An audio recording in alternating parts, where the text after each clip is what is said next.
여러분 안녕하십니까? 전 세계가 위드 코로나 시기로 접어들면서 조심스럽게 일상의 회복을 진행하고 있습니다. 2년이라는 시간에 비싼 수업료를 지불하고 갖게 된 교훈은 그럼에도 불구하고의 신앙이었습니다. 최악의 상황인 것 같지만 그 가운데서도 섬세하게 역사하신 하나님의 사랑.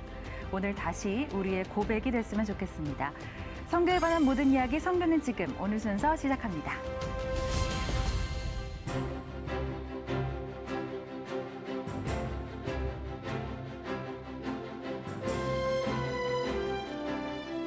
네, 먼저 이 시간 저와 함께하는 두 분입니다. 김혜영 커넥트의 김혜영 선교사님 그리고 기독신문의 노충원 편집국장님 나오셨습니다. 자, 두 분 어서 오십시오. 안녕하세요. 안녕하세요. 사실은 이렇게 연말이 되고 12월이 되면은 한 해에 어떤 일들이 있었는지 뉴스를 정리하는 그런 통계들이 가장 많이 나오는데 우리 두 분은 좀 가장 기억나는 뉴스가 있다면 어떤 걸 좀 꼽으시겠어요?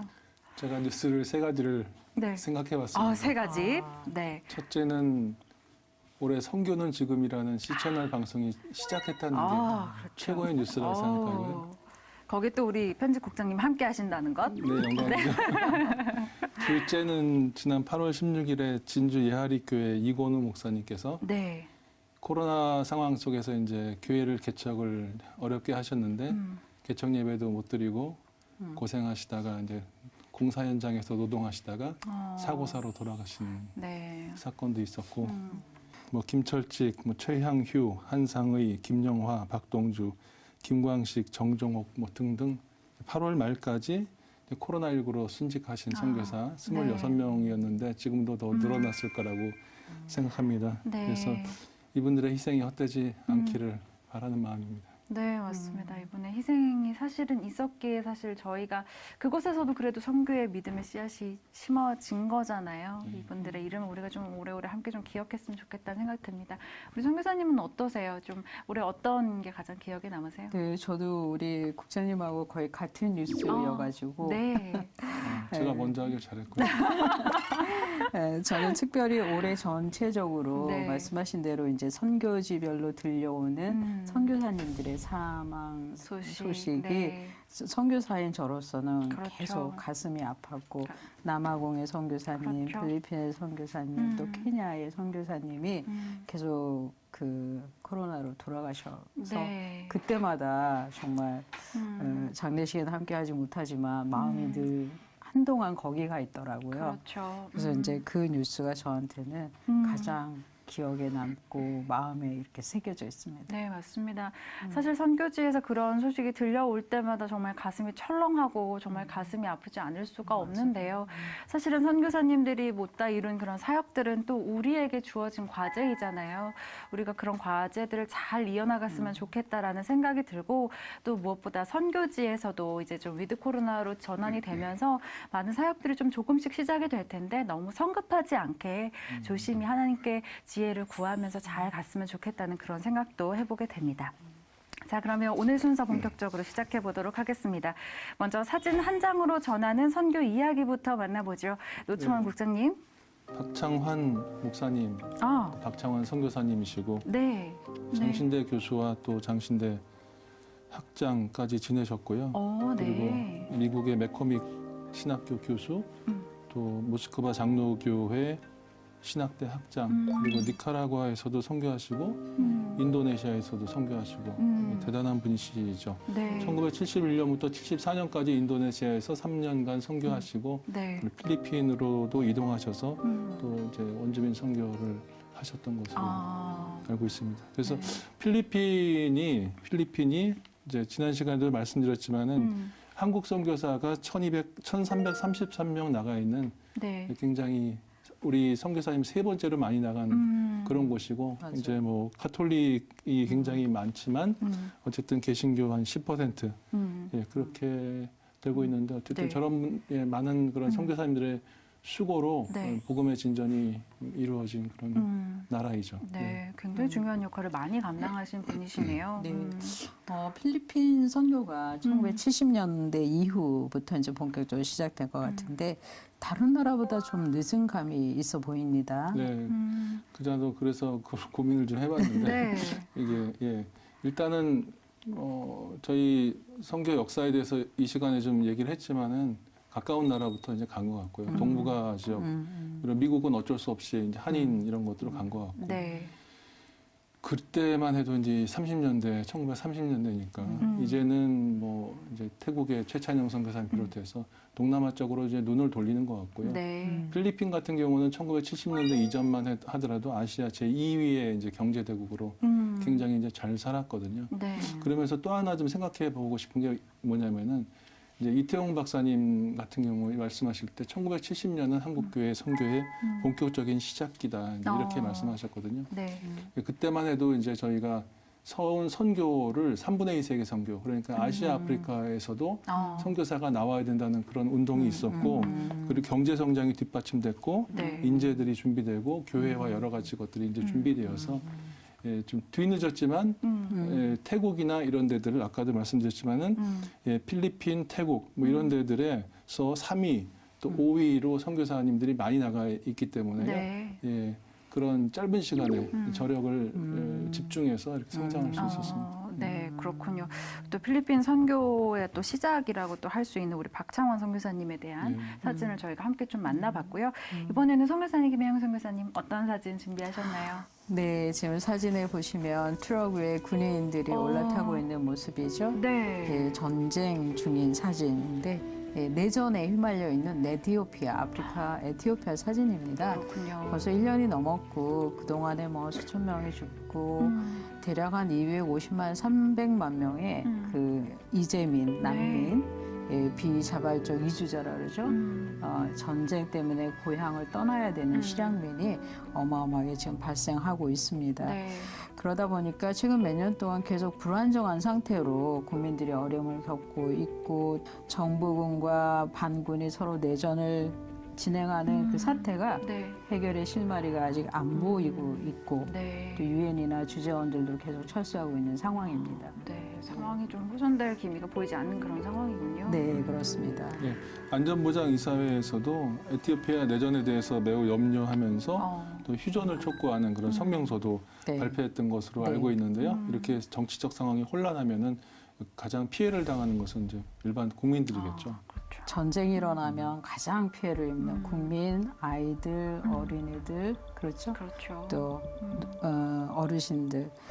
일상생활에 필요한 생필품을 또 물 뭐 이런 걸 구할 수가 없고 어렵고 또 무엇보다도 이제 가장 그 사회 취약계층인 분들이 더 어려움에 처하게 되고 생존의 위기에 이제 직면하게 되는 네. 그런 상황이 벌어지게 되는 거죠. 네, 그렇죠. 이 좀 사진에서도 우리가 봤지만 내전이 이렇게 계속해서 길어지고 또 악화되는 상황 때문에 이 에티오피아의 문화유산도 좀 파괴되고 뭐 약탈되고 이런 현상들이 계속 이어난다는 보도도 있었는데요. 정말 이 내전이 빨리 종식될 수 있도록 저희가 좀 함께 기도를 해야겠고요. 사람이 해결할 수 있는 문제는 사실 하나님께 저희가 기도를 간구해야 하는 부분이잖아요. 맞습니다. 그런 부분을 위해서 좀 함께 기도해 주셨으면 좋겠습니다.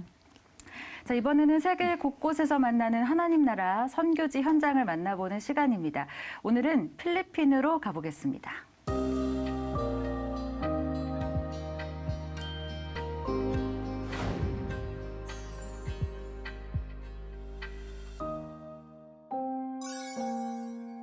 이 정글 같은 산길을 10년째 올라가고 있습니다. 이 길을 따라 1시간 올라가면 산 정상에 1,800명의 아이타족이 사는 산족 마을이 나옵니다. 몇 주간 태풍과 강한 비로 산길이 망가져 먹거리 조달이 어려운 것 같아 쌀과 헌옷과 의약품을 챙겨 차 한가득이 준비해 올라가고 있습니다. 하나님의 은혜로 아이타 마을의 교회 건축이 시작되었고 7명의 성도가 지금은 100여 명의 성도가 예배하는 교회가 되었습니다. 그러나 2019년 4월 큰 지진으로 아이타 산이 무너지고 300가구가 사는 마을이 집안이 내려앉아 수백 명의 아이타 주민들이 집을 잃어버리고 정부가 지정한 임시대피소로 가야만 했습니다. 교회도 벽이 무너지고 바닥이 내려앉는 큰 피해가 있었습니다. 무너진 교회를 보며 눈물을 흘리던 아이타 목사님 부부와 무너진 교회와 예배 회복을 위해 떠나지 않고 성전을 지켰던 교우들, 작은 물질로 지붕 공사를 마무리했고 앞으로 2차 공사로 무너진 벽과 금이 간 벽들을 하나하나 보수해야만 하지만 이들에게 보수 비용은 터무니없이 부족합니다. 아이타 교우들의 삶이란 하루 벌어 하루 먹고 사는 생활이다 보니 성전 보수는 엄두도 못 내고 있습니다. 그러나 포기와 절망보다는 성전 보수와 예배 회복을 위해 말씀과 기도와 찬양을 통해 희망을 꿈꾸며 기도하고 있습니다. 최선을 다하는 이들의 모습을 보면서 먹거리가 필요하면 함께 음식을 나누고 병원을 가지 못하는 아픈 아이타 주민들을 위해 의료 선교로 지원하고 있습니다. 자신의 꿈을 위해 열심히 공부하는 아이타 학생에게는 한국의 믿음의 후원자들을 연결시켜주는 장학금 지원 사역도 하고 있습니다.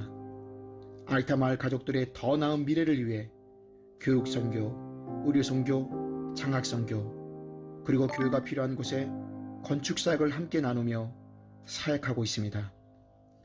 우리가 이곳 선교지에서 선교할 수 있는 것은 사랑과 배려로 후원하며 기도해주는 한국교회와 믿음의 동역자들이 계시기에 가능한 사역들입니다. 저에게는 모든 것이 하나님의 은혜입니다. 네, 특히나 아이들의 모습이 좀 많이 보이는 필리핀 선교지의 모습을 함께 만나봤는데요. 참 어려움을 겪고 있지만 이 무너진 마을이 그래도 교회와 함께 희망을 조금씩 찾아가고 있는 것 같아서 감사한 마음도 들었습니다. 조유원 선교사님 연결해서 조금 더 자세한 말씀 들어보도록 하겠습니다. 선교사님 안녕하십니까? 네, 안녕하세요. 필리핀 뽀락에서 사역하는 조유원 선교사입니다. 네, 영상에서 아이타 산족 마을이라고 소개를 해주셨는데요. 이분들에 대해서 좀 더 자세하게 소개를 해주시면 저희가 이해하는 데 도움이 될 것 같습니다. 예, 이곳 산은 평지에서 한 400m 되는 높이에 있습니다. 그 400m 높이에 올라가면 큰 마을이 나옵니다. 거기에는 1,800명의 아이타 산족 마을 사람들이 살고 있고요. 그곳에 초중고 고등학교까지 산에 있습니다. 그들이 저희가 차로는 1시간 거리로 올라가야 되는 거리고요. 아이타 주민들은 그곳을 걸어서 올라다니고 있습니다. 요새는 교통수단으로 오토바이와 세발 바퀴가 달린 3류 트라이시클을 이용해서 산을 올라다니고 있습니다. 아이타 원주민들의 생활은요, 텀없이 부족한 물질이지만 대나무로 움막식으로 집을 지어 살고 있고요. 그 안에는 방과 부엌이 같이 딸려 있고요. 그들의 삶은 아직까지 군불을 떼어 밥을 해먹고 있고요. 그다음 또 수술을 이용해서 요리를 하고 있습니다. 그들의 수입원은 파파야나 야채, 또 고구마를 심어서 시장에 내팔아 또한 생활비로 사용하고 있는 환경입니다. 네, 원래도 이렇게 부족한 게 많은 지역인데 큰 지진으로 어려움을 겪었네요. 이 지진이라는 게 복구하는데 정말 오랜 시간이 걸리는데 지금 상황은 어떻습니까? 예, 2019년 4월에 큰 지진이 있었는데요. 이쪽 시내에도 큰 쇼핑몰이 무너지고 집들이 많이 파손됐습니다. 특히 큰 산에서 살다 보니까 우리 산족 사람들도 산이 무너지고 산사태가 나고 또 땅이 꺼지는 그런 현상들이 일어났습니다. 초등학교와 중고등학교가 있는데도요, 산에요. 벽이 금이 가고 학교가 임시 폐교가 돼서 지금은 사용할 수 없는 상태입니다. 한 300가구 정도의 원주민들이 살고 있는데요. 이들이 집도 많이 완파되어 보수할 수 없는 지금 상태입니다. 그러나 지금 정부와 구호단체들이 후원으로 다시금 집들을 만들고 가정을 세우고 있는데 예전보다는 많이 어려운 상태입니다. 그러나 지진 피해와 가난 속에서도 최선을 다해 살아가는 아이타 원주민들을 볼 때마다 참 감사하게 생각합니다. 이런 어려움 속에서도 이제 선교사님처럼 이렇게 돕는 손길들이 있기 때문에 원주민들이 희망을 잃지 않을 수 있을 것 같습니다. 무엇보다도 교회의 회복을 위해서 많이 기도하고 계실 것 같은데요. 어떻습니까? 코로나로 모든 지역이 통제되고 봉쇄되어서 2년 동안 아무것도 할 수 없었습니다. 1년 동안 할 수 1년 동안 저희가 아무것도 할 수 없어서 지금은 작은 물질을 모아서 저희가 1차 지붕 공사를 마무리했고요. 성전 보수를 위해서 2차 공사를 저희가 준비하고 있습니다. 그러나 아이타 원주민들의 생활이 녹록지 않기 때문에 이 물질을 헌금하기란 쉽지 않습니다. 한국교회의 도움과 또한 우리 믿음의 동역자들의 도움이 절실히 현재 필요합니다. 네, 그리고 저희가 아까 보니까 이 물질을 공급해 드리는 문제도 이 지리적 위치 때문에 이제 뭐 차를 타고 산에 올라가야 되는데 1시간 정도 걸린다 이렇게 말씀을 하셨는데 그렇다 보니까 좀 어려움이 있을 것 같은데 아무래도 다양한 지원과 또 기도가 필요해 보입니다. 어떻습니까? 산속이다 보니까 참 멉니다. 시장을 내려가거나 읍내에 가서 물건을 사기란 쉽지 않은 거리이고요. 또한 이들이 풍족한 돈이 있어서 많은 물건을 사서 또 시장에 갈 수 있는 형편도 되지 못합니다.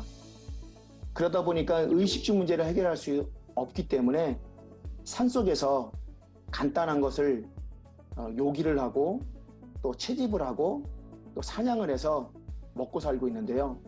의식주에는 터무니 부족하죠. 그래서 저희가 기회가 될 때마다 여건이 될 때마다 의식주를 해결할 수 있는 먹거리들을 많이 가지고 올라갑니다. 특별히 이분들은 쌀이 주식입니다. 저희가 쌀을 가지고 가서 같이 나누고 또한 생필품을 나누는 일들을 하고 있습니다. 더불어 저희가 또 가정에 아픈 환자들이 있으면 그 환자들을 케어할 수 있는 가정 상비약도 준비해서 작은 의료 선교도 나누고 있습니다. 감기나 부스럼이나 상처에 바를 수 있는 연고들이 부족한 상태입니다. 그러나 저희가 기회가 될 때마다 이들과 함께 나누고 또한 치료하고 같이 기도하는 시간들을 많이 갖고 있습니다. 아이타 가족들이 항상 건강했으면 좋겠습니다. 산에 살다 보니까 의료 혜택이 없습니다. 이들에게 건강이 최고고요. 건강해야만 다음에 희망을 가지고 미래를 가지고 살아갈 수 있다고 믿습니다. 아이타 가족들의 의식주 문제를 위해서 우리가 지원품도 필요합니다. 2년 동안 코로나로 격리되고 움직이지 못했지만 이 지원품이 필요한 상태입니다. 이 지원품을 위해서 기도해 주시기 바랍니다. 세 번째 기도 제목은요. 아이타 학생들입니다. 후원할 수 있는 장학 후원과 또 믿음의 좋은 한국의 동역자들을 붙여주셔서 우리 아이타 아이들이 더 넓은 지식의 세상에서 공부할 수 있도록 지원과 기도를 부탁드립니다. 아이타 선교와 교회가 든든히 설 수 있도록 이곳 선교지를 위해 기도해 주시길 부탁드립니다. 네, 이렇게 쉽지 않은 생활 속에서 계속해서 선교를 이어가고 계신데요. 좀 기본적인 생활이 좀 이어질 수 있도록 지원 물품들도 원활히 공급되고 무엇보다 학생들이 지속적으로 공부할 수 있는 환경이 되도록 저희도 함께 기도하도록 하겠습니다. 선교사님 오늘 말씀 감사합니다. 네, 감사합니다. 네, 필리핀 조유원 선교사와 이야기 나눠봤습니다.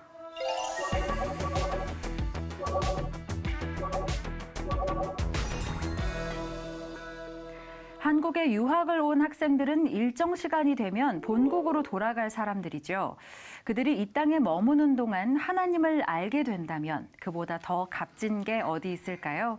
바로 그런 마음으로 유학생들을 위한 사역에 헌신한 분이 있는데요.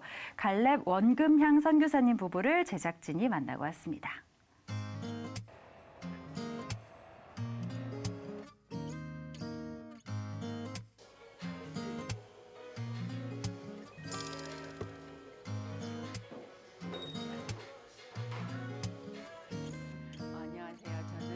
CCC 안에서 또 카페 브릿지를 열어서 외국인 사역부에서 사역하고 있는 원금양 김갈렙 선교사입니다. 그래서 우리가 성경 통독을 할 때도 함께 통독을 해가지고 막 와, 좋다.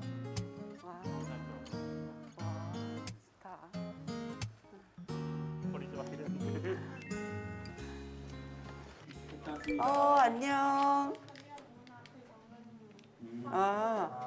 오케이. 근데 내가 보니까 유학생 아이들이 제일 어려워하는 게 쓰레기 분리수거더라고. 너네들도 그러지. 그래서 오늘 이 전문가를 모시고 왔어요. 그래서 아마 이 홍기 아, 뭐라고 그 문화가 또 익숙하지 않을 수 있겠네요. 확실하게 네. 배워봐 또. 이렇게 색깔 있는 거랑 응. 투명 있는 거를 따로따로. 그래서 만약 이런 거에 막 빨간 거 묻어 있잖아. 그러면 일반으로 버려야 돼. 야, 이런 사실 자연을 소소한 보호하기 부분이지만 위해서 이런 우리가 데서도 여기서 도움을 미리가 필요로 도와줄 하니까. 네. 내가 저 사람에게 복음을 전해야지 라고 하는 그 목표성만 조금만 내려놓으면 그 사람의 필요가 보인다고 했잖아요. 그러면 그들의 필요가 한국에서 살아야 되잖아. 그래서 그 상황들을 저희들이 이해하고 있기 때문에 예를 들면 아까 같은 그 분리수거 그거는 당연한 거예요. 왜냐하면 우리 외국인들이 가장 어려워하는 게 분리수거예요. 그래서 이런 부분들 이제 기구 둘러매고 이제 막 달려가는 거죠. 그것으로 가서 이제 그들의 필요에 맞는 영역들 해주고. 그래서 하나뿐만이 아니라 이 참 만사일을 다 합니다.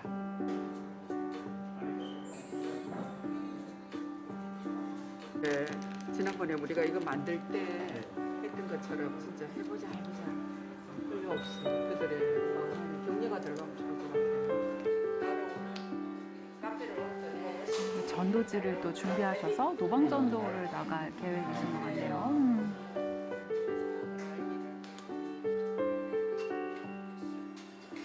지금 저희들은 60대예요. 그리고 지금 이제 간사 두 사람이 있어요. 형제 간사 싱글, 자매 싱글 간사. 하나님의 은혜로 주님이 우리에게 붙여주신 너무너무 보배로운 사람들인데 지금 하나님이 우리에게 주신 비전은 젊은 영혼들인 거예요. 캠퍼스인 거예요. 아직도 우리는 60대가 되어도. 그래서 그렇다면 이 60대에 우리가 할 수 있는 역할은 울타리 쳐주는 역할을 하는 거예요. 이 젊은 친구들이 힘있게 뛰어놀고 재밌게 사역할 수 있도록. 그래서 그런 역할들을 하고 있기 때문에 팀워크 사역이 아주 중요해요. 그래서 저는 주로 젊은 친구들이 나가서 뛸 수 있도록 내가 카페를 지킬게.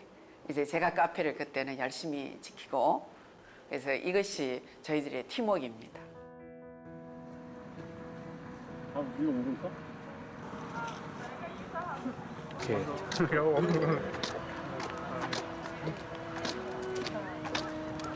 We are SKK Society Club CCC.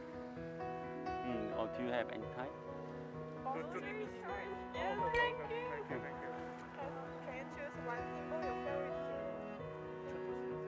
My name is Honggi. Lilian. Germany. And we have one cafe. Cafe name is Cafe Bridge for international student. Okay. Thank you. Bye bye. Have a nice day. 여기 이제 카페에서의 사역은 돈도 벌면서 그러면서 이 공간을 활용해서 이제 또 외국인들과의 관계 그래서 복음을 직접적으로 전하는 것보다 PCS라고 Pray 그리고 Care 그다음 Share 그래서 먼저는 이들이 일단 들어오기만 하면 우리의 기도 그물 안에 들어와 있게 되죠. 어느 누구든지. 그래서 자연스럽게 그들의 필요를 열심히 또 챙기다가 보면 저절로 또 예수님을 전할 기회를 주시더라고요. 그래서 하나님과도 브릿지, 또 글로벌 친구들과도 브릿지.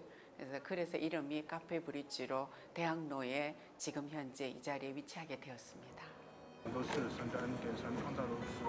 因为圣经说，神爱世人，甚至将他的独生子耶稣基督赐给他们，叫一切信他的不至灭亡，反得永生。 적극적으로 이렇게 전도하고 만나고 그리고 그 친구를 끌어서 우리 교회 안에서 이렇게 중요한 멤버를 되는 과정은 너무 재밌었어요. 저는 전도 이렇게 하는 분들이 많다는 거를 프로그램 통해서 도전을 많이 받습니다. 네, 맞습니다. 사실 정말 요즘에는 이런 모습이 많이 잘 네. 보지도 못했고 어렵지 않을까 이런 네, 생각을 네. 했는데 교회 안에서도 노방전도에 대해서 부정적으로 하도 얘기를 해가지고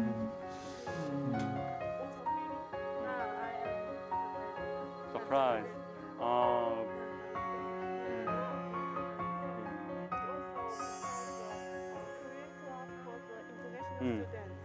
지금 현재 연결되어 있는 학생 수가 나라 수가 한 46개국이 되어요. 저희들하고 한국어 반 아니면 또 다양하게 온오프로 이제 연결되어 있는 친구들이 이제 한 나라에서 오랫동안 사역을 할 때는 이제 중국만 보였던 거죠. 중국을 통한 세계 선교. 그리고 세계가 보였어요. 사실은 중국을 통해서도. 근데 지금은 다양한 나라를 이 한국이라고 하는 땅에서 정말 전 세계의 다양한 나라의 사람들을 만난다고 하는 건 제게 있어서는 또 하나의 흥분, 그리고 또 하나의 도전, 그러면서 또 하나의 행복 이런 것 같아요. 그래서 즐기고 있어요. 어쨌든 다양한 나라 사람들. Hey. 남편씨 어땠어요? 네, 많이 만났어? 많이 만났어. 4명? 네, 5명 많은 것 같아요. 저희 2명 만났어요. 그러면 근데 또 깊은 이야기는 나눴으니까 좋았어요. 메드스. 메데스랑 그 중국 친구 한 명. 중국 친구? 네. 또 만났고 중국 남자. 네. 여전으로 친절하게 맞아, 맞아. 얘기했어요. 잘 들어줬어. 카톡도 교환하고. 좋아해서 오 좋아하네요. 고생하셨습니다. 잘하셨습니다.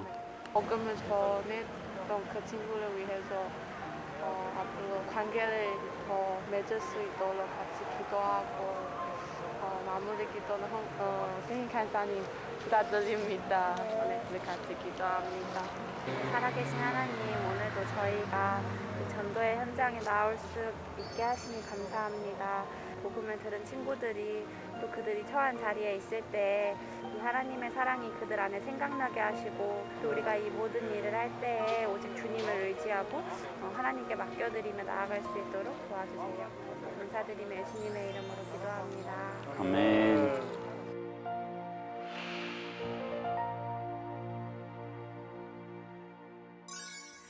야, 참 20대 사실 참 예쁘고 아름다운 시기잖아요. 그 그럼요. 시기에 하나님을 만나고 정말 하나님께 의지할 수 있다는 게 참 기쁘고 보는 사람들도 참 기쁜 일인데 2부에서 계속된다고 합니다. 다음 그래요? 주에도 네, 보고 기대해 싶네요. 주시면 좋겠고요. 우리 어떻게 보셨어요, 국장님? 일단은 정말 너무 아름답습니다. 네. 정말 한 사람이 복음을 받아들이기까지 예, 하나님께서 우리가 상상할 수 없는 그런 많은 손길들을 통해서 그렇죠. 그 영혼을 계속해서 부르시고 계신다는 사실을 한번 다시 생각해 보았습니다. 맞습니다. 정말 생각지 못했던 손길들을 통해서 계속 말씀하고 계시다는 사실. 우리 송 교사님 어떻게 보셨어요? 사실 저는 개인적으로 한 7년 미국에서 유학 생활을 하고 온 유학생이었기 때문에 더 이제 절절한데요. 그렇죠. 유학생 사이에 이런 얘기가 있어요. 한국 한식 먹고 싶어서 교회 간다. 한식 먹고 싶어서 교회 간다. 네. 네. 그래서 사실 이제 유학 중에는 특별히 뭐 의지할 데 없고 그렇죠. 또 정말 외롭고 쓸쓸하고 곤고하고 네. 그렇죠.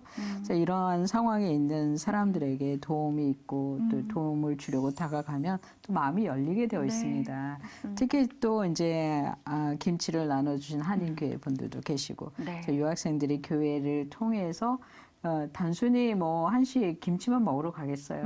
그 과정에서 하나님을 만나게 그렇죠. 되는 일, 역사가 일어나는 거죠. 그래서 네. 돌봄을 통한 그런 사역은 결국 하나님의 사랑을 전하는 통로가 되어서 영혼을 구하는 그런 역사, 사역이 되는 걸로 봅니다. 네, 맞습니다. 이렇게 돌봄을 통한 사역들이 정말 큰 역사를 이루는 모습을 저희가 또 이렇게 네. 목격을 하고 있으니까요. 맞습니다. 그 사역들이 계속 이어졌으면 좋겠고 네. 사실은 종교적인 통제 때문에 이제 갈 수 없는 땅들이 참 많이 많죠. 있잖아요. 그런데 이제는 그 나라의 학생들이 우리나라에 정말 많이 들어와 있고 또 그런 부분은 하나님께서 우리에게 또 하나의 선교적인 과제를 보여주고 계시다라는 생각을 하게 됐습니다. 우리가 그 사명을 잘 감당해야겠습니다.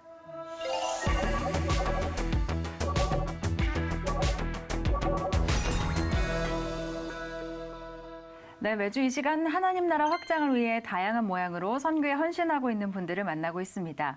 오늘은 온 천하에 다니며 만민에게 복음을 전파하라는 말씀을 기반으로 선교의 사명을 감당하고 있는 바울 선교회를 만나보려고 하는데요. 행정팀장님이십니다. 최규 선교사님을 스튜디오에 모셨습니다. 선교사님 어서 오십시오. 네, 안녕하세요. 네, 안녕하세요. 안녕하세요. 반갑습니다. 네. 좀 긴장되신다고 하셨는데 편하게 말씀해 주시면 좋겠습니다. 네, 좋습니다. 자, 복음이 필요한 선교지 곳곳에 선교사를 파송하는 바울 선교회라고 이제 소개가 되어 있는데 어떤 단체인지 구체적으로 소개를 부탁드리겠습니다. 저희 바울 선교회는 1986년에 탄생이 되었습니다. 네. 잘 아시는 분이 없는 것 같아요. 왜냐하면 전주에서 출발을 했거든요. 네. 해외 선교로 유명한 전주 안디옥 교회에서 몇몇 교회들과 함께 출범을 했습니다. 네. 하나님의 은혜 가운데 35년 동안 귀한 사명을 잘 감당했고 네. 지금은 천여 개의 교회와 2천여 명의 동역자들이 같이 세계 선교의 사명을 감당하고 있습니다. 아, 그러시군요. 전주라는 나사렛에서도 선한 것이 날 수 있게 해주신 하나님께 감사를 드리고 있습니다. 아, 전주라는 나사렛이라고 표현을 해주셨는데 좀 어떤 분들이 헌신하고 계시고 좀 파송 현황은 어떻게 되는지도 좀 궁금합니다.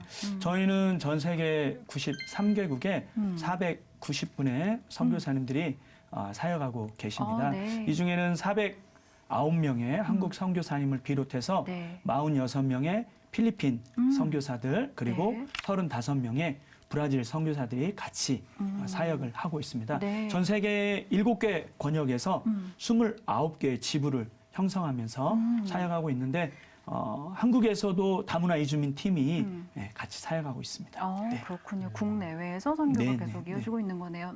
선교사님께서도 현장에서 사역하시다가 들어오신 거죠? 네, 저는 서부 아프리카 세네갈에서 사역을 했습니다. 아, 그러시군요. 네, 네. 본부의 부름을 받고 네. 순종하는 마음으로 네. 들어왔습니다. 네. 선교단체들은 이렇게 좀 약간 군대식이어가지고 예, 사역하시다가도 들어와라 그러면 이제 들어오고 이렇게 되는데 이런 결정들을 내릴 때 또 좀 고민이 있으셨을 것 같고 예, 이렇게 사역이 바뀌시면서 또 어려움 같은 것들은 없었는지 좀 궁금합니다.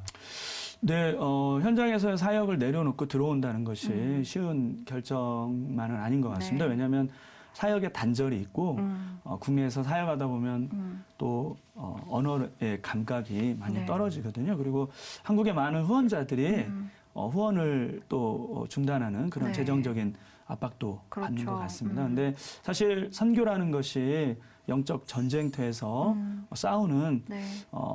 십자가의 군병과 같은 그런 모습이 아닐까. 군대에서 중요한 것 중에 하나가 명령에 복종하는 거잖아요. 그래서 선교사들도 마찬가지로 정말 이 하나님의 명령에 복종하는 것이지만 네. 그래도 그 단체의 큰 비전 안에 리더십에 복종하는 것도 선교를 이루어 나가는 데 있어서 좋은 덕목인 것 같습니다. 네. 사실 저희 바울 선교회에는 독특한 그런 정신이 있는데 네.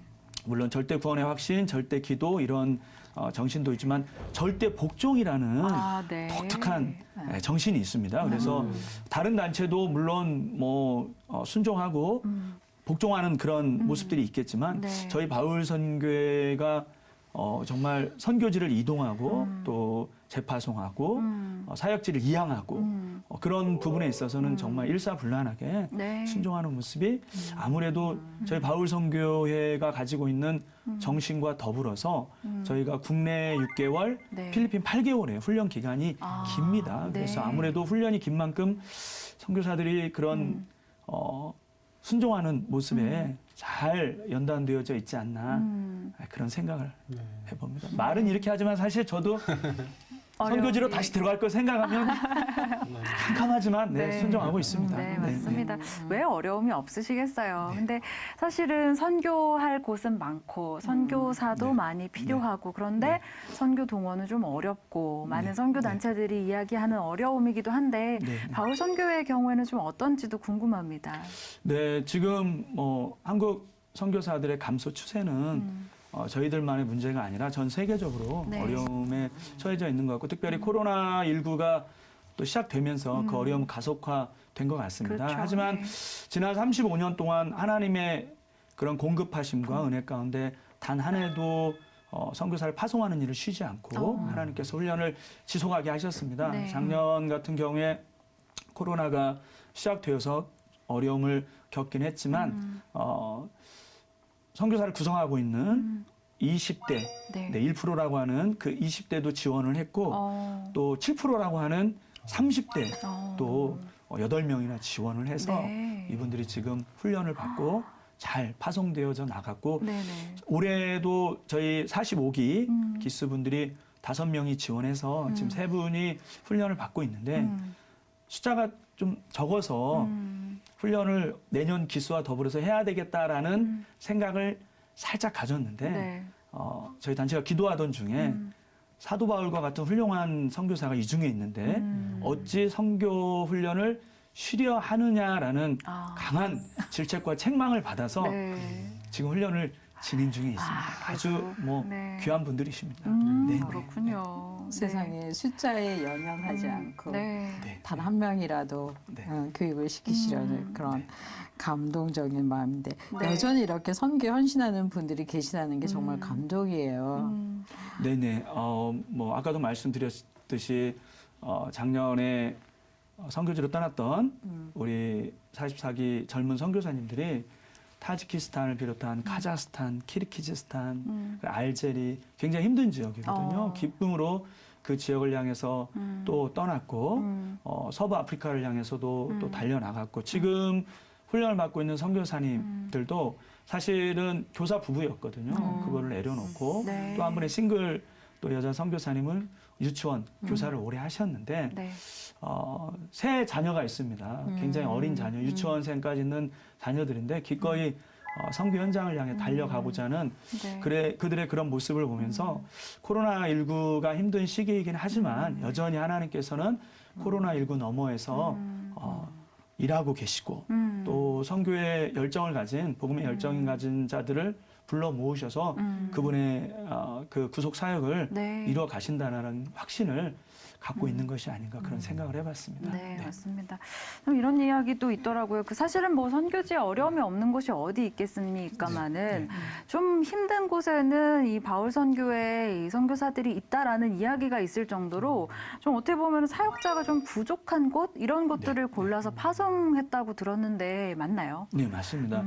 뭐 모든 선교 단체가 중요한 전략지에 선교사를 파송하고 있는 것으로 알고 있습니다. 네. 바울 선교회 같은 경우에는 중동 지역에는 공식적으로 들어가지 못하는 것을 제외한 모든 지역에 들어갔고 아프리카 같은 경우에 아프리카 54개국이거든요.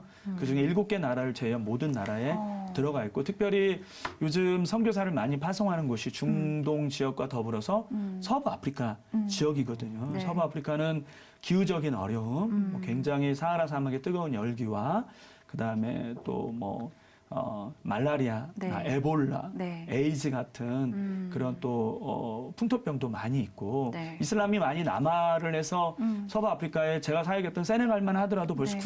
95% 이슬람, 네. 옆에 말리도 90%를 넘었고 네. 또 니제르, 차드 기후적으로 또 풍토병이 많고 또 언어적으로도 저희는 또 불어를 해야 되는 네, 네. 종교적으로도 어려움이 있는 그곳에도 46명의 선교사를 파송해서 서부 아프리카는 다 모든 곳에 선교사가 들어가 있는 네. 상황입니다.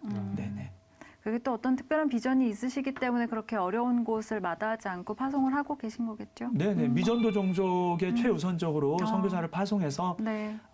이 천국 복음이 모든 민족에게 증언되게 하여 온 세상에 전파되리니 그제야 끝이 오리라. 주님의 그런 재림의 때를 네. 앞당기기 위해서는 어찌하든지 간에 미전도 종족의 십자가의 복음이 들어가야 되기 때문에 네. 그런 각오로 헌신으로 가고 있는 것 같습니다. 네.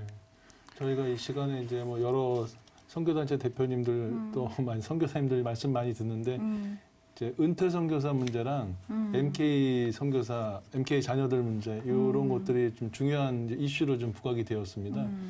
그 바울 선교회 같은 경우는 이런 부분에 대해서 어떻게 준비하고 계신지요? 네, 저희 단체는 2년마다 선교사 수련회를 열고 있어요. 네. 그래서 한국에서 전체 선교사 수련회가 있고 각 권역에서 대륙별로 수련을 하고 있거든요. 네. 올림픽과 월드컵 그 경기가 2년마다 교대로 열리는 것처럼 네. 저희는 타 단체도 물론 멤버 케어를 잘 하고 있지만 선교사 수련회를 통해서 영적으로 재충전을 하고 특별히 전체 선교사 수련회 때는 국내로 들어와서 2달 정도 머물면서 육체적으로도 쉼을 갖고 네. 또 후원자들을 만나서 후원을 계속해서 또 발굴하고 교제하고 후원교회들의 선교 동원을 하는 일들을 많이 갖고 있습니다. 더불어서 MK들을 위해서도 같이 수련을 하고 있는데 사실 저희가 어른 선교사들과 MK들이 모이면 800명 정도 되고 그거를 섬기는 또 찬양팀과 스태프들까지 하면 1000명 정도 되거든요. 큰 영적인 잔치인데 그러네요. 이것들을 통해서 선교사님들이 굉장한 쉼과 안식을 갖고 케어를 받고 있는 것 같습니다. MK들을 위해서는 지금 뭐 저희가 아까 전주라고 했는데 시골이라고 했는데 서울에도 남녀 대학생들을 위한 호스텔이 지금 준비되어 있어서 아이들이 편안한 쉼을 누리고 있고 네. 특별히 이제 은퇴하시는 선교사님들을 위한 과제는 저희 단체뿐만이 아니라 한국 교회의 과제가 아닐까 그렇게 생각을 합니다. 그래서 저희 바울 선교회는 김제에는 전주보다 사실 더 시골이거든요. 거기에 만경 수련원이라는 5,000평 규모의 대지와 그 건물을 저희가 매입을 했습니다. 네. 그래서 은퇴하시는 선교사님들을 위한 마을을 지금 조성하고 있는데 사실 바울 선교회가 10년 뒤에 100명이 넘는 선교사님들이 은퇴할 예정입니다. 근데 네. 사실 그분들을 위한 어떤 대책이 뾰족히 마련되어 있지 않기 때문에 그곳에 숙소동을 지어서 네. 마음껏 편안하게 여생을 보낼 수 있도록 그 준비를 지금 하고 있습니다. 네. 네. 그러시군요. 말씀을 들어보니까 이제 선교 환경도 계속 달라지고 있고 그에 따라서 또 새로운 패러다임도 또 요구되고 있잖아요.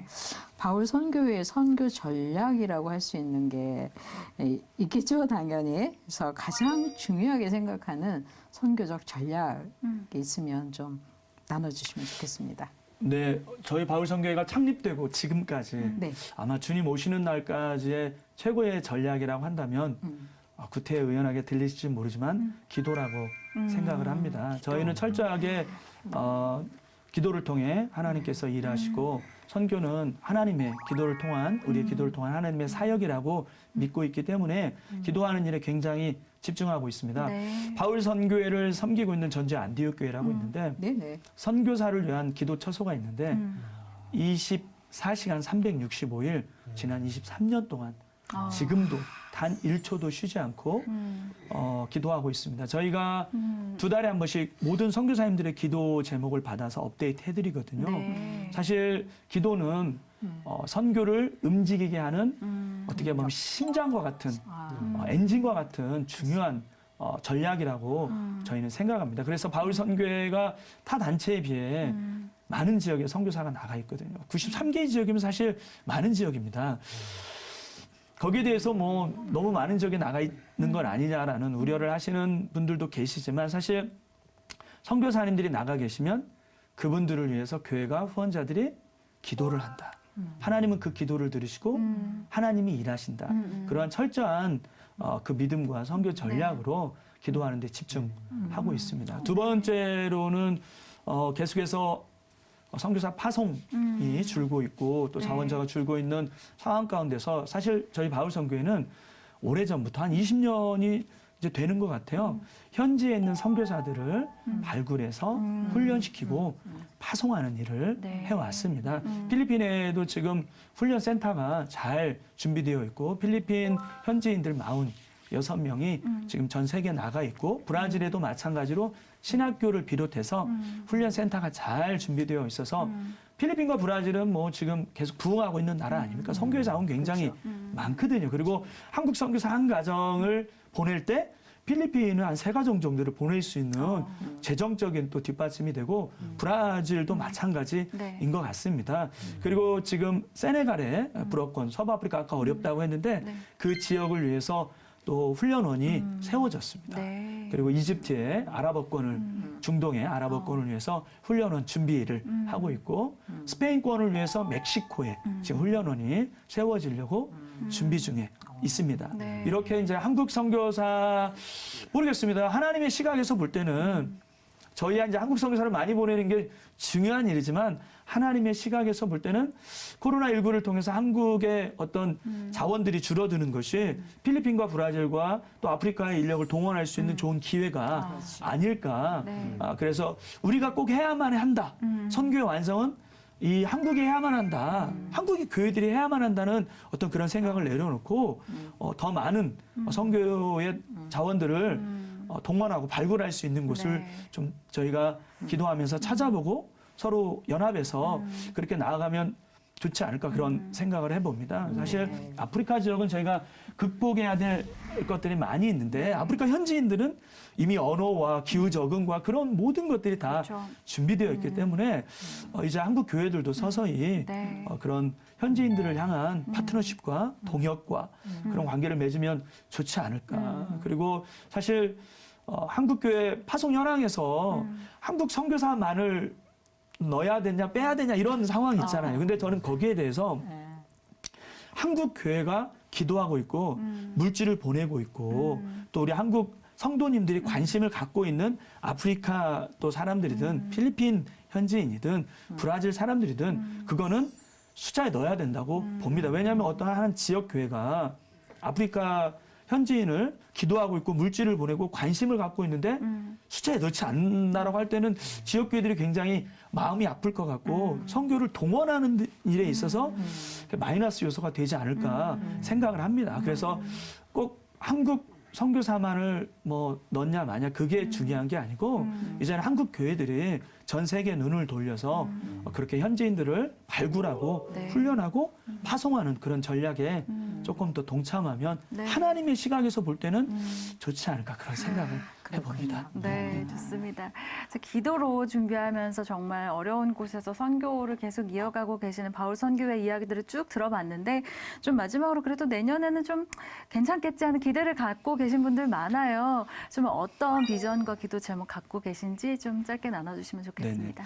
타 단체도 마찬가지겠지만 저희 바울 선교회 코로나 확진자들이 굉장히 많았습니다. 네. 30명이 넘는 특별히 임신을 했던 선교사님 또 확진이 되어서 좀 마음이 아팠던 적도 있고 또 볼리비아의 최양희 선교사님 같은 경우에는 하나님의 부르심을 받고 또 순직을 하셨는데 네. 그러함에도 불구하고 지금 80%가 넘는 선교사님들이 선교지를 지키고 있습니다. 그래서 저희는 그들을 잘 케어하고 우리적인 어떤 준비를 잘해서 그들의 열정과 복음의 헌신에 네. 뒤지지 않게 더 기도로 또 의료적인 그 케어를 잘 해야겠다라는 또 염원이 있고 사실 내년에 전체 선교사 수련회가 준비가 되었는데 네. 코로나19로 불투명해졌습니다. 그래서 내후년 2023년도에 아까 말씀드린 것처럼 1000명의 숫자가 한 자리에 모여서 네.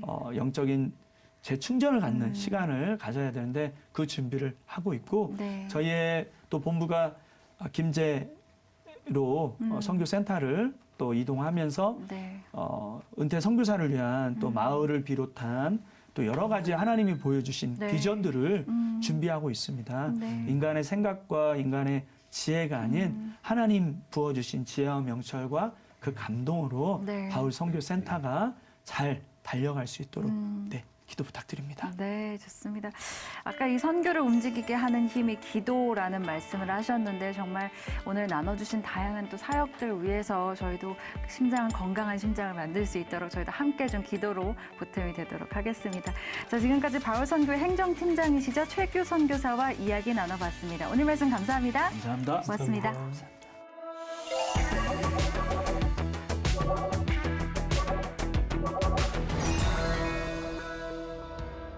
네, 이 시간에 매번 느끼는 건 하나님은 모든 사람들을 통해 모든 영역에서 함께 하신다는 겁니다. 그래서 이 만나는 사람들과 일들 하나하나를 허투루 생각할 수 없는 것 같은데요. 오늘 좀 두 분 어떠셨나요, 선교사님? 아, 네. 저는 정말 선교 이야기, 선교 현장 이야기를 들 때마다 네. 감동 있고 눈물이 네. 올라오고 격해집니다. 음. 네. 어쨌든 오늘 말씀을 통해서 저는 울타리 사역이라는 말이 마음에 들어왔습니다. 네. 저희가 이제 선교 현장에서 정말 많은 일들을 하지만 선교 현장에 가면 가장 중요한 건 울타리를 치게 되거든요. 그래서 이제 울타리를 치는 그 작업이 얼마나 수고스럽고 표도 나지 않고 말 그대로 빛도 안 나고 왜냐하면 이제 본사역이 들어가게 되면 또 울타리는 또 허물어지기도 하거든요. 그래서 그 울타리 사역의 중요함, 소중함 이것을 다시 한번 새기는 시간이었습니다. 네, 울타리 사역의 중요성에 대해서 말씀해 주셨고 우리 국장님께서는 어떠셨나요? 저는 아까 필리핀 이제 아이타 쪽 산종 마을에서 네. 어린이들이 천진난만하게 율동을 따라하는 그 네. 모습이 좋았고 간이식 식사를 바닥에 앉아서 그렇게 네. 이제 먹는 모습을 보았습니다. 400m 산에서 살고 있기 때문에 또 지진과 이런 것들 때문에 이제 많은 물자들이 부족하다는 그렇죠. 것을 보면서 작은 것에 기뻐하는 어린이들의 모습을 생각하면서 네. 좀 절약하고 불필요한 것을 사치하지 않고 아껴서 선교지에 좀 네. 물실로 보냈으면 좋겠다. 그 생각해봤습니다. 네, 맞습니다. 정말 뭐 작은 것에 기뻐하는 아이들의 모습에 대해서 이제 굉장히 감동을 받으셨다 이런 말씀도 하셨지만 정말 작은 것 하나라도 귀하지 않은 사역이 없잖아요. 선교와 관련된 일이라면 거기에 우리도 좀 마음을 보탰으면 좋겠고요.